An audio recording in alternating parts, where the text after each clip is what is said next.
Minnesota morning, a tragedy north of the metro as a National Guard helicopter goes down shortly after takeoff, killing all 3 Guard members on board. Good evening and thank you for joining us tonight. That Black Hawk chopper crash happened this afternoon, and the search for answers about what went wrong is just beginning. We have team coverage of all the latest developments. Alex Lehnert has more from one person who owns property where that crash occurred. But first, Hannah Flood is near Kimball, close to where the chopper went down. Hannah? Hey, Kelsey and Randy, we're coming up on about 9 hours after this crash happened, and we're still seeing a few crew members out here tonight. And officials say that crews will be out here at least for the next couple of days as this investigation continues, as they gather more evidence. We're in a really rural part of central Minnesota. We're about 20 miles southeast of St. Cloud. It's really dark out here right now. So we want to show you some video that we took in our news helicopter out here earlier today. And it shows the aftermath of the crash, that tangled metal debris, what looks like some charring on the ground and snow. And you can see in this video, this area is a mix of farm fields and these small patches of trees. Now, we're told just before 2 this afternoon, the Minnesota National Guard Black Hawk helicopter took off from St. Cloud with 3 soldiers on board. We're told they were doing a maintenance test flight. About 9 minutes after they took off, they made that Mayday call. That was the last communication with ground crews. And officials say at around 2:15 this afternoon, that helicopter crashed, killing all 3 of those crew members on board. Governor Walz was in Stearns County this evening offering his condolences. As a governor and as a citizen of this great state and as a veteran of the Minnesota Army National Guard, my heart breaks for the families, the friends, and the fellow soldiers. The coming days will be dark and difficult. The state of Minnesota stands ready to assist the families of our fallen heroes. Now, you heard there, Governor Walz himself is a veteran of the Minnesota National Guard.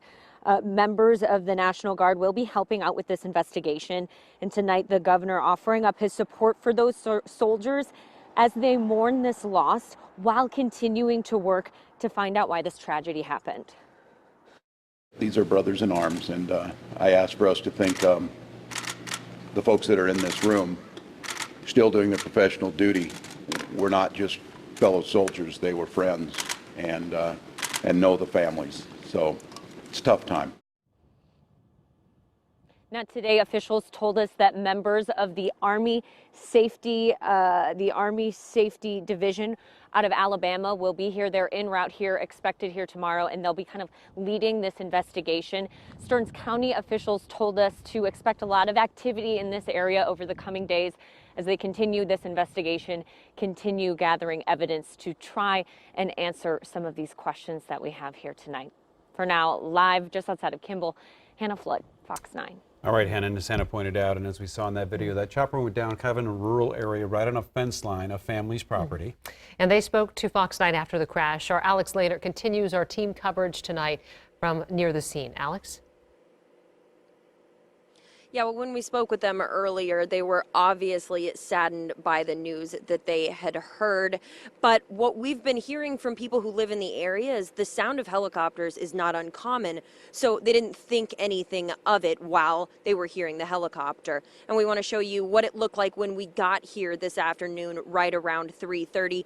Lots of first responders on scene. They had blocked off a good amount of this area here just outside of Kimball, blocking off roads, not allowing anyone to get back to this area. And the family that we spoke to again said they were notified by this by first responders. We're unaware of what had gone on right around the 2 o'clock hour, just acres away. Their property rather large, about 135 acres. So certainly not unlikely to be unaware of what would be going on, especially when you're used to hearing helicopters. But definitely when they heard that news earlier on today, came as quite a bit of a shock. The fire department was looking around out here and they stopped in the yard and asked if we'd seen anything, so we decided we'd go out and help look. And I feel bad that it happened out here, and you know, I mean, this is God's country. And again, those first responders coming up to their house and asking if they were able to use plows and help them take some of their heavy machinery. They own an excavating company to get back there so that they were able to access this crash site. They said that they will not be able to use their excavating company for a couple of days because they will be back there, obviously investigating this crash. But first responders have opened up some of these roads, allowing for through traffic. But we do know, as Hannah earlier mentioned, that they are going to be out here for the next couple of days as they continue to investigate. For now, we're live just outside of Kimball. Alex Lehner, Fox 9. All right, Alex, thank you. Stay tuned to Fox 9 for continuing coverage of this story. You can also get the latest updates on fox9.com through the Fox 9 News app, and of course by following us on social media. We'll have everything that comes to us, and we'll provide as much to you as we can in the coming hours and days.